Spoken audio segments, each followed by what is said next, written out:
Barakata Yahweh, Barakata Yahweh Bahasham, Barakahak Wadash, Barakatum. First and foremost, I want to give all praises, glory, and infinite honors to Yahweh, Bahasham, Yahweh. Double honors to the apostles and elders, a great millstone who rule and teach well. In peace and salutations to you sincere Akim out there, pushing this word in truth and sincerity to the four corners of the globe. May you brothers endure until the end. Shalom. This is the brother Ra'aya coming at you with another lesson, and I'm going to start it off in Psalms 75. I'm going to read verses 6 to 7. For promotion cometh neither from the east, nor from the west, nor from the south, but the Most High is the judge. He putteth down one and setteth up another. And I started off the video with this verse because what just took place, Donald Trump was selected to be the 47th president of the United States of America because, the your vote doesn't matter, and it never mattered. The elites who run the country, such as the Rothschilds and the Rockefellers, hey, they've decided on making DJ Donald Trump the next president of this country. But as we just read in Psalm 75 verses 6 to 7, promotion ultimately cometh from the Most High. It's the Most High who has decided to put DJ Donald Trump in this position. And regardless of who would have been selected as president, these biblical prophecies will come to their fulfillment, and Donald Trump isn't going to make America great again. And I'm going to be going into a little bit of information in this video to show that with a lot of things he's said and policies that he has in mind, perfectly lines up with these end times prophecies which we're quickly coming into. So again, everything is through the will of Yahweh Bahasham Yahweh Shai, and these prophecies will be fulfilled no matter which person is set up in place. But the first bit of information I'll be going to is an article on Bloomberg.com titled "Trump's Return Gives Israel a Gap to Derail Iran's Nuclear Plans." And I'm just going to read these two bullet points at the top. And it says, Netanyahu was told by Trump to do what you have to do.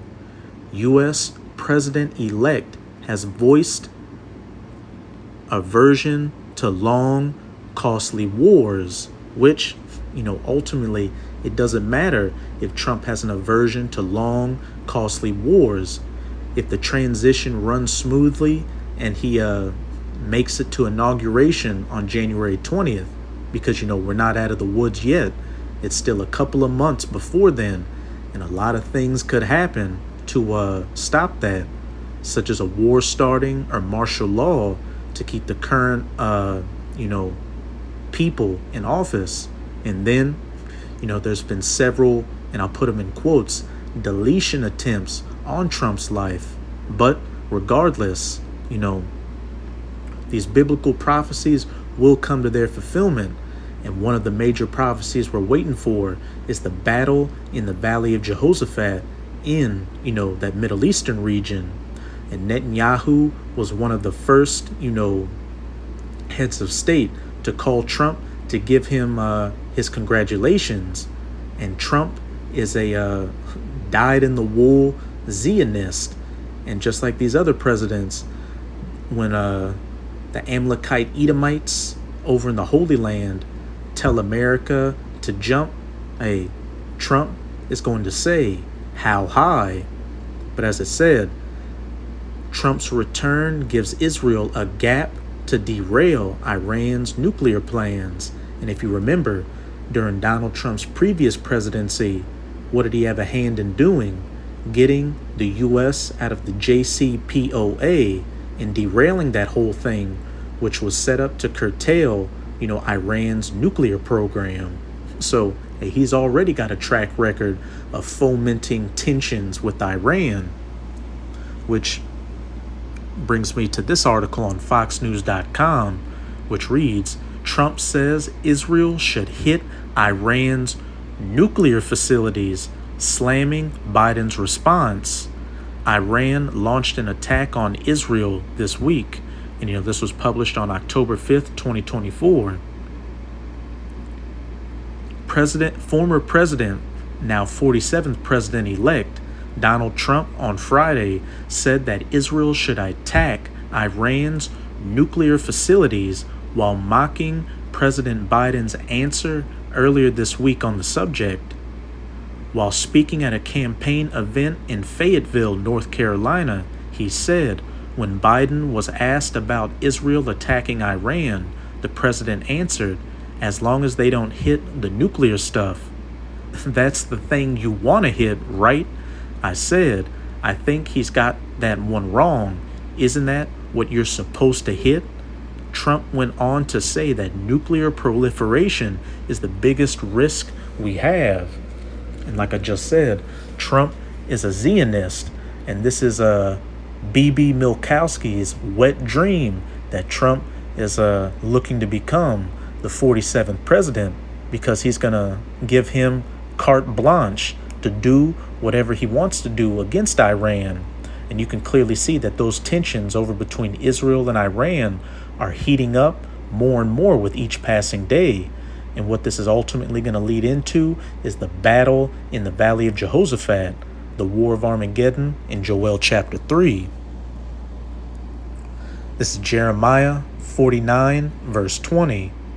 Therefore, hear the counsel of Yahweh that he hath taken against Edom, the biblical Edomites, known as these so-called white people today, those Amalekites over in the Holy Land, these Americans, Europeans, British, Russians, etc., etc., and his purposes that he hath purposed against the inhabitants of Teman, surely the least of the flock shall draw them out.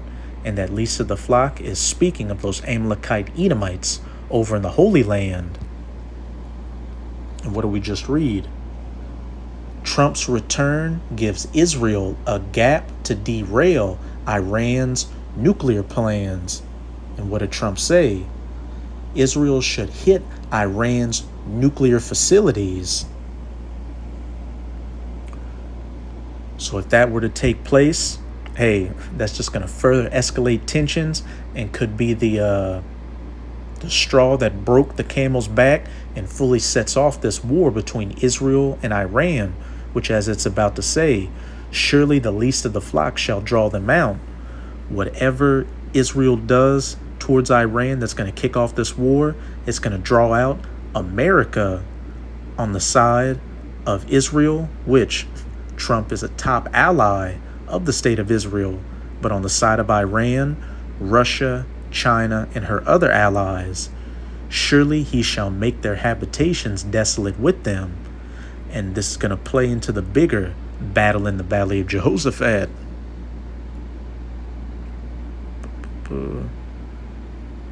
This is Joel chapter 3. I'm going to start at verse 9. Proclaim ye this among the Gentiles. Prepare war with Iran, World War III, the battle in the Valley of Jehoshaphat. Wake up the mighty men. Let all the men of war draw near. Let them come up. Beat your plowshares into swords and your pruning hooks into spears. Let the weak say, I am strong. Which is clearly what we're seeing with Iran doing strikes against Israel, which, years and decades prior you would have never have seen, because what? Israel had America backing them. But hey, we're coming into the times of Esau's and America's end. So these nations are gearing up for, World War III. Hence why they're beating their plowshares into swords and their spears into and their pruning hooks into spears. Everybody's getting on a war footing. Assemble yourselves and come, all ye heathen, and gather yourselves together round about.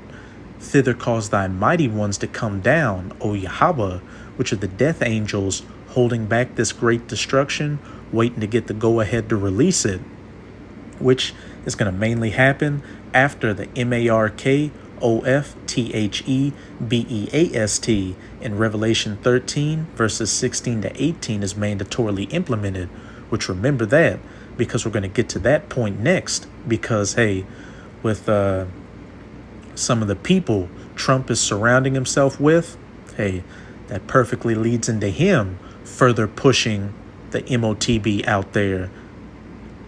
Verse 12, let the heathen be wakened and come up to the valley of Jehoshaphat, which is Yahweh Shaphat in the Hebrew, which means Yahweh's judgment. For there will I sit to judge all the heathen round about.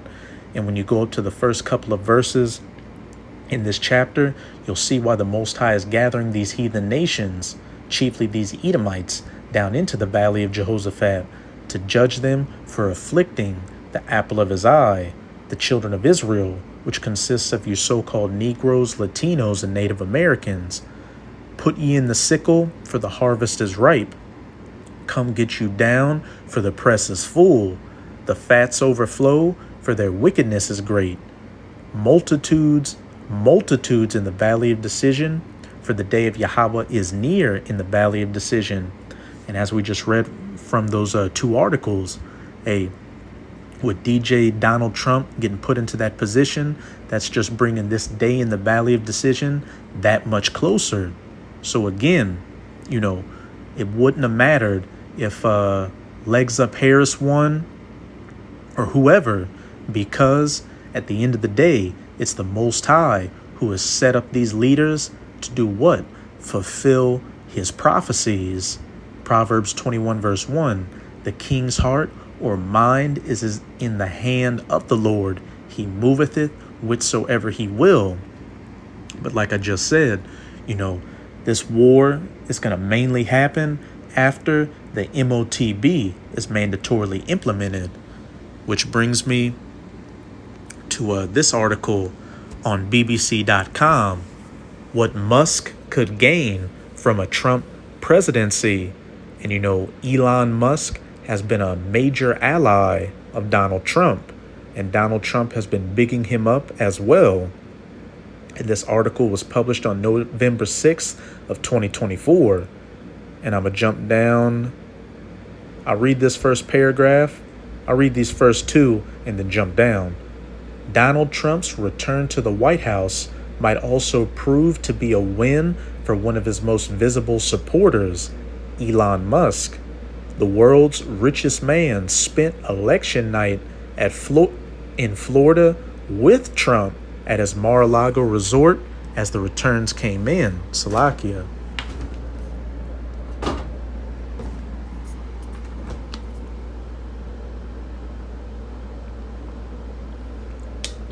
So as you can see, Trump and Elon are pretty buddy-buddy. But now I'm going to jump down to this paragraph right here. After throwing his name, money, and platform behind Trump, Mr. Musk has plenty to gain from Trump's re-election. The president-elect has said that in a second term, he would invite Mr. Musk into his administration to eliminate government waste. Mr. Musk has referred to the potential effort as the Department of Government Efficiency, or DOGE, the name of a meme and cryptocurrency that he has popularized. Hey, how, interesting talking about cryptocurrencies and stuff like that. Because what's one thing that Elon Musk has been heavily, involved with lately? Neuralink, that BCI or brain computer interface. And what should come to your mind, if you keep into these biblical prophecies? Revelation chapter 13, I'm going to start at verse 16. And he causeth all, that he being the elites of the Edomites, both small and great, rich and poor, free and bond, to receive a MARK in their right hand or in their foreheads. The MARKOFTHEBEAST, which is the RFID NFC C-hip implant. And what is Neuralink? Hey, that's a C-hip in your forehead or in your brain, and that no man might buy or sell save he that had the MARK or the name of the BEAST or the number of his name. So hey, that's very interesting that Donald Trump is buddy with Elon Musk, who's pushing for Neuralink, that MARK in the forehead. And as we read earlier, Donald Trump is close with Netanyahu and the state of Israel and is on board with them and their conflict with Iran. So, like I've been saying throughout the video, it doesn't matter who would have been selected. These biblical prophecies were going to take place regardless. But with Donald Trump's track record so far, hey, he's already being moved into position to play a hand in furthering these prophecies. Which brings me to this article on gurufocus.com. Elon Musk envisions affordable Neuralink implants comparable to Apple Watch prices. Elon Musk, the founder of Neuralink, recently expressed the company's innovative brain-computer interface products could become as affordable as an Apple Watch. During a recent neurosurgeons conference, he shared that these brain implants in the forehead should not be unaffordable. Musk suggested that with mass production, the cost of these implants could align with those of an Apple Watch or a smartphone, potentially ranging from $1,000 to $2,000. Musk also discussed a streamlined surgical procedure he dubbed the 600-second surgery. He envisions a process where patients could receive the implant while seated, with the entire procedure taking just 10 minutes. This approach aims to ensure efficiency without any physical law violations, according to Musk. So, Elon Musk, who's buddy with Trump, is looking to make Neuralink that much more affordable to the average person and have you in and out with a 10-minute, implantation. X some of these out. So again, back in Psalms 75, verses 6-7, for promotion cometh neither from the east nor the west, nor from the south, but the Most High is the judge. He putteth down one and setteth up another. And like with these Americans out here thinking that their vote elects the president, what did they vote for their candidate for? To fulfill, what they want, the benefits they want to see, the policies they want to see passed. Hey, so the Most High selected these, presidential candidates to do what? Fulfill his agenda, fulfill his biblical prophecies, which involve, on the one hand, the battle in the Valley of Jehoshaphat, World War III, and what? The MOTB in Revelation 13, verses 16-18. And with this information we just went into, hey, Donald Trump's a good candidate for both of them. But now I'm going to close it out in Isaiah chapter 19. I'm going to start at verse 1. And the header reads, Message to Egypt. And this isn't talking about ancient Egypt or Mizraim, who are Hamites or so-called Africans. This is talking about the modern-day spiritual Egypt as pursuant to Revelation 11, verse 8, the United States of America. The burden of Egypt. Behold, Yahweh rideth upon a swift cloud and shall come into Egypt. Talking about Yahushua, the Son of the Most High, who's going to be returning with clouds, or the chariots, which people ignorantly refer to as so-called UFOs, to fight against you heathens, chiefly you Edomites. And America's going to be one of his main target. As it says in Isaiah chapter 63, who is this that cometh from Edom with dyed garments from Basra, and Basra was an ancient chief city of the Edomites, just as America is the modern chief city of the Edomites. And the idols of Egypt shall be moved at his presence, and the heart of Egypt shall melt in the midst of it. Because when Yahushua makes his second coming, all these witches and warlocks and technology that the powers that be look to for answers won't be able to save them in that day. And best believe that the inhabitants of America, when they see that chariot and it's not coming in peace, their hearts are going to melt, and they're going to physically melt when they get hit by that concentrated heat or those so-called laser beams from the chariots. And I will set the Egyptians against the Egyptians, Americans versus Americans, chiefly these American Edomites. And what does that sound like?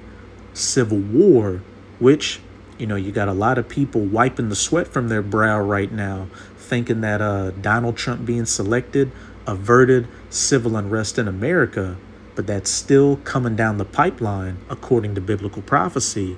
And they shall fight, everyone against his brother and everyone against his neighbor, city against city and kingdom against kingdom.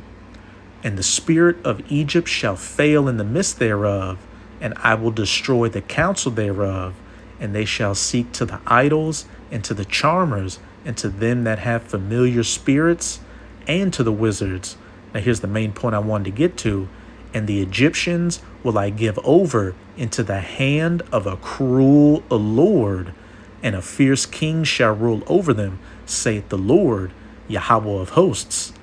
And if we make it to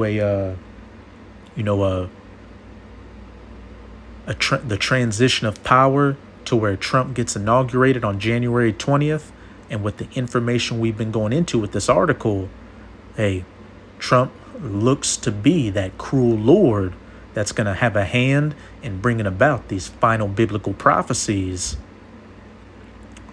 So that's it with this video. And with this video, I hope your sincere Akim and Akwath were edified. Just keep strong. As we can clearly see, we are almost out of this final wicked captivity of the heathen nations, chiefly of the Edomites. And as always, I'm going to say Abad Babol, Kwam Yasharallah, and until next time, Shalom.